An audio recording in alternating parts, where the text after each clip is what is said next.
Certainly. Here's a rewritten version of the content you provided. Remember the exceptionally bright young girl with one of the highest IQs in the world. Anala Beavers. At the age of 12.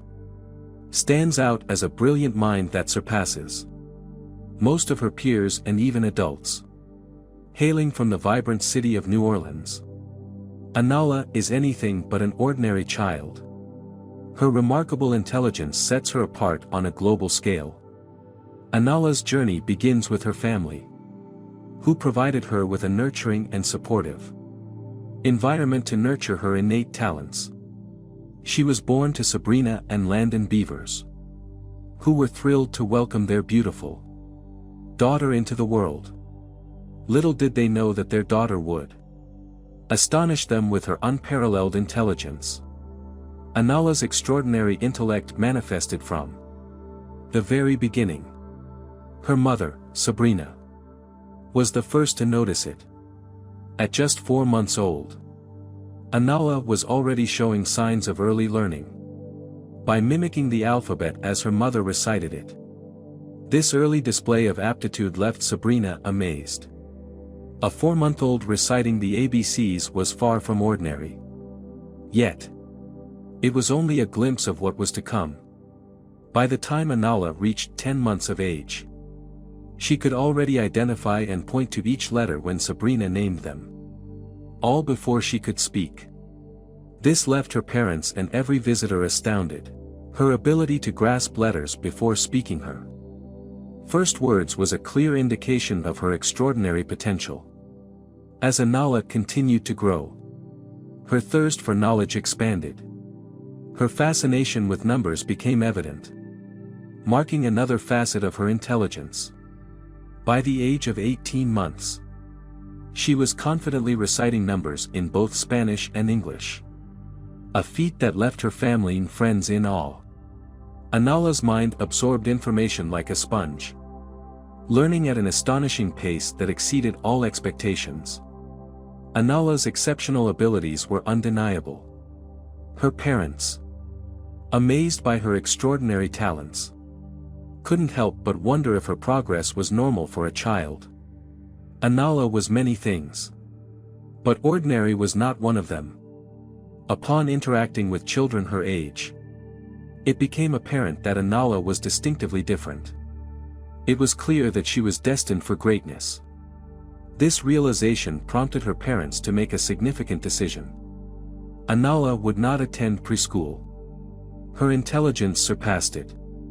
Instead, she was directly enrolled in kindergarten at the Marrero Academy for Advanced Studies in Jefferson Parish.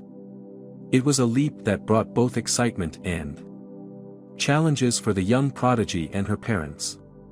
Anala's remarkable intelligence became even more apparent when she celebrated her 5th birthday.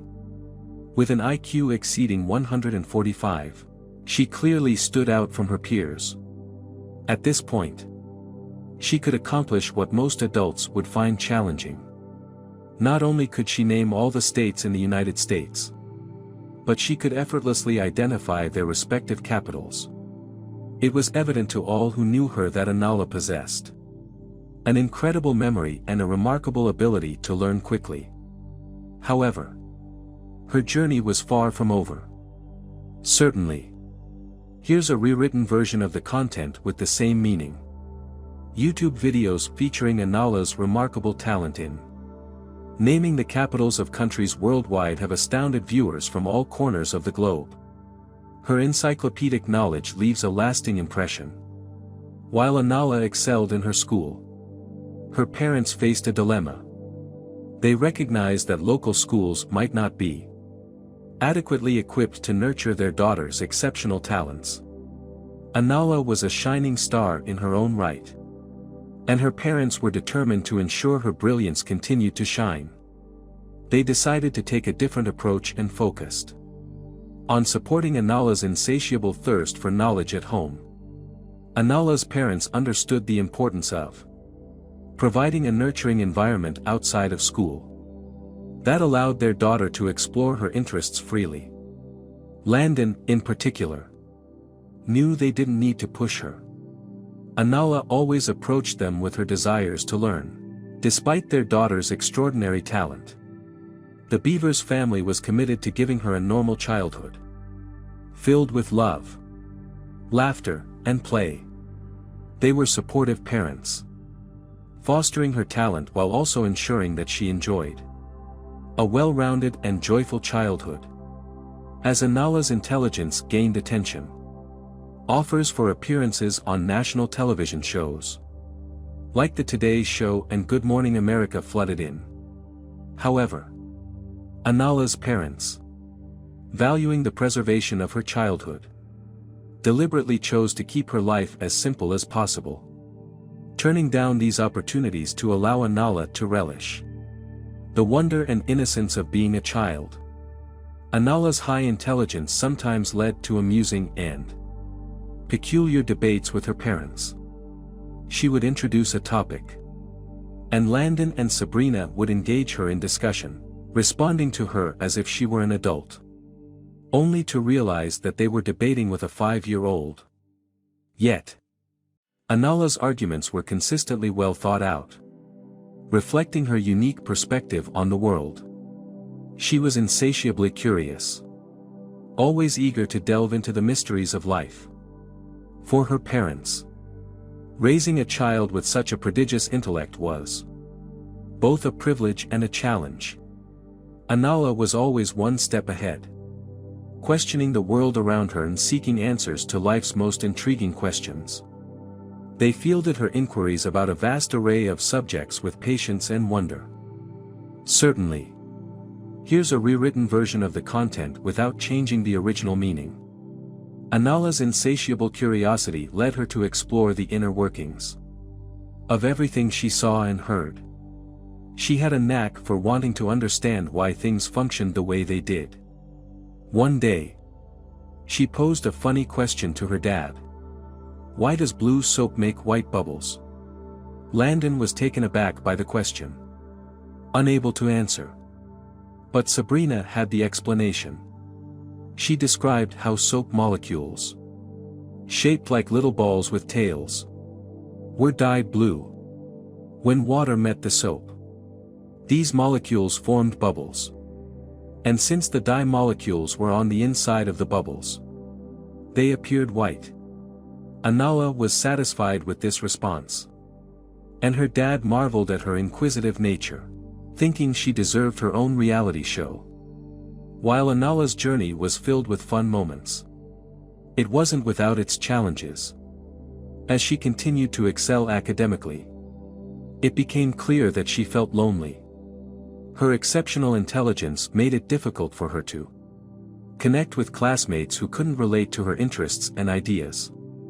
Often, she found solace in books, spending long hours reading, absorbing knowledge, and escaping from her loneliness. However, her relentless pursuit of knowledge took a toll on her health. She skipped meals, sacrificed sleep for reading, and rarely ventured outdoors, leaving her weaker and less energetic. One evening, Anala's health problems finally caught up with her as she collapsed from exhaustion while reading. It was a wake-up call for her parents, who were shocked to find her on the floor. An ambulance rushed her to the hospital, where doctors diagnosed her with chronic fatigue syndrome, a condition that had developed due to her failure to rest like a typical 5-year-old should. It was a somber turn of events, underscoring the importance of self-care even for the brightest minds. As Anala recovered, her passion for knowledge remained undiminished. However, this incident taught her family a valuable lesson.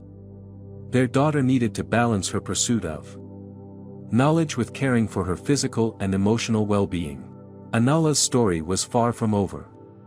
Her journey reached its zenith when she received a surprising invitation to join Mensa, a globally renowned club for individuals with exceptionally high IQs. Mensa membership required scoring in the top 2% on an IQ test. And Anala exceeded all expectations by ranking in the top 1%. This made her one of the smartest individuals worldwide. Her invitation to join Mensa was a remarkable achievement, showcasing not just her innate intelligence but also her dedication to learning. It underscored the idea that young minds can achieve incredible feats when nurtured in a loving and supportive environment, as Anala's was. Becoming one of only 800 Mensa members under the age of 18 made Anala's family immensely proud. In a world where brilliance knows no age, Anala's story stood as a testament to the boundless potential of young minds. As she embarked on the next chapter of her journey, one thing was abundantly clear. Anala Beavers was a genuine genius and an inspiration to people around the world. Her story reminded us that intelligence knows no age limits. Learning is both enjoyable and essential. And we all possess the capability to achieve remarkable things. Certainly. Here's a rewritten version of the content without changing the original meaning. Maria's world turned upside down when she unexpectedly went into labor. At just 11 years old. This was like a nightmare come to life. The confusion was palpable, leading to a full-blown investigation that would unveil a shocking truth. School meant everything to young Maria. She greeted each day with unwavering enthusiasm, her mother ensuring she started with a hearty breakfast and a loving kiss. Her father, less demonstrative, occasionally offered a hug. Overall, Maria was a robust and healthy child, barely experiencing even a yearly cough. However, her world took a dramatic turn when she started feeling persistently unwell and unusually tired.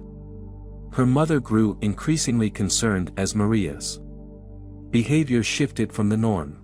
One day, Maria struggled to get out of bed, and her mother noticed a significant weight gain, particularly worrisome for a child her age. At around the age when she was expected to begin menstruating, her mother initially thought her symptoms were related to this natural milestone. Fatigue and weight gain were common signs. So, she tried to alleviate Maria's concerns and encouraged her to continue with her usual school routine. She assured Maria that she might see some blood when using the restroom, a normal part of growing up. However, weeks passed, and Maria's condition remained unchanged. Her fatigue gradually improved, but the weight gain persisted. Her mother attributed it to hormonal changes and carried on. Then, one day, a startling phone call from Maria's school shattered their world. The school informed Maria's mother that Maria had been complaining of severe stomach pain, leading to the school nurse's concern. An ambulance was called, and Maria's mother was notified. When the paramedics arrived, they made a shocking discovery: Maria was in labor. They asked Maria if she knew she was pregnant, but she simply broke down in tears, denying any awareness. Her mother arrived at the scene, baffled by the revelation. The paramedics explained the situation, and the distressed mother initially rejected the idea, declaring it impossible. However, the paramedics insisted that it was real, and they needed to support her daughter in this dire situation. Maria was swiftly taken to a nearby hospital, where, with her mother's support, she gave birth to an unexpected and unknown baby. Given Maria's incredibly young age and the mysterious circumstances surrounding her pregnancy, the police were called in to investigate. Their first conversation was with Maria's mother, who was equally bewildered and desperate to understand how an 11-year-old had become pregnant. Maria's mother found herself in a state of utter bewilderment, grappling with the entire situation. She vehemently insisted that she had no inkling of how this could have occurred. The next person on the police's list for questioning was Maria's father. They visited the auto shop where he worked and initiated their inquiry about his daughter and her daily routines. Initially, they withheld the precise nature of their questions. However, when they delved into the details of Maria's unexpected pregnancy and childbirth, his reaction spoke volumes. The tall and burly man's countenance paled, and he sat down on the hood of the car he was working on, overwhelmed and rendered speechless. He stared at the police officers with a look of sheer astonishment. As the officers persisted with their questioning, he grew defensive and then, eventually, broke down in tears. What he admitted next sent shockwaves through the police officers to their very core.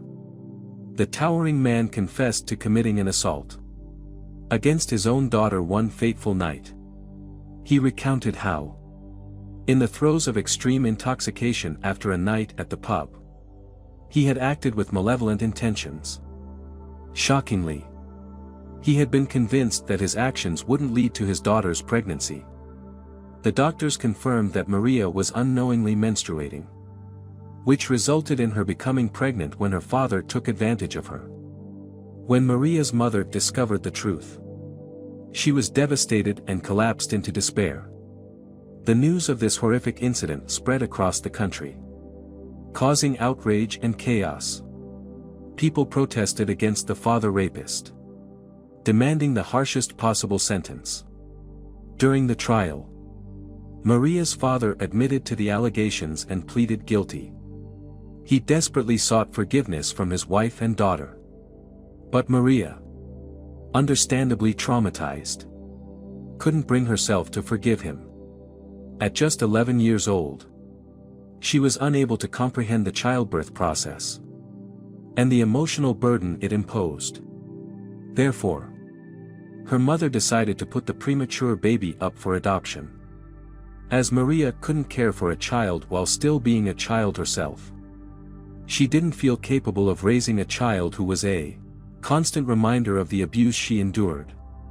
The court appropriately carried out a severe prosecution against the father for his heinous actions, after ensuring Maria's father faced a lengthy prison sentence. The public was shocked and the state turned its attention to Maria's mother. They contended that she had, in her own way, been complicit in her husband's abuse. The state argued that such disturbing behavior towards their daughter couldn't have happened without her knowledge. Moreover, they asserted that she couldn't have been entirely ignorant of the pregnancy. After all, a mother should be aware if something is amiss with her daughter. The primary charge they pursued was neglect. According to the state, Maria would be better off in the care of someone who could provide her with better protection than her mother had. The public was deeply divided. Some agreed with the courts, believing that rehoming Maria in a safer environment was the right decision. Others believed that Maria's mother had no knowledge of her husband's sinister intentions. Maria's mother took her case to court and vehemently claimed that she had no inkling of what had transpired. She pled with the judge and jury, explaining that she had never anticipated her daughter's pregnancy. The court then placed Maria on the stand, and she spoke, a shadow of her former self, but determined. She insisted that her mother had never harmed her or put her in harm's way. It was not her mother's fault, she argued, for her father's actions. All she wanted in the world was to be with her mother. Women from around the country rallied behind Maria and her mother, asserting that she had every right to stay with her daughter and should not be punished for the actions of an evil man. After extensive deliberation and debate, the courts ultimately allowed Maria to remain with her beloved mother, with regular check-ins by the state. In the end, Maria was able to return to school and try to resume a normal life as a young girl, never truly forgetting the trauma she had endured, but given a second chance away from the danger of her malevolent father.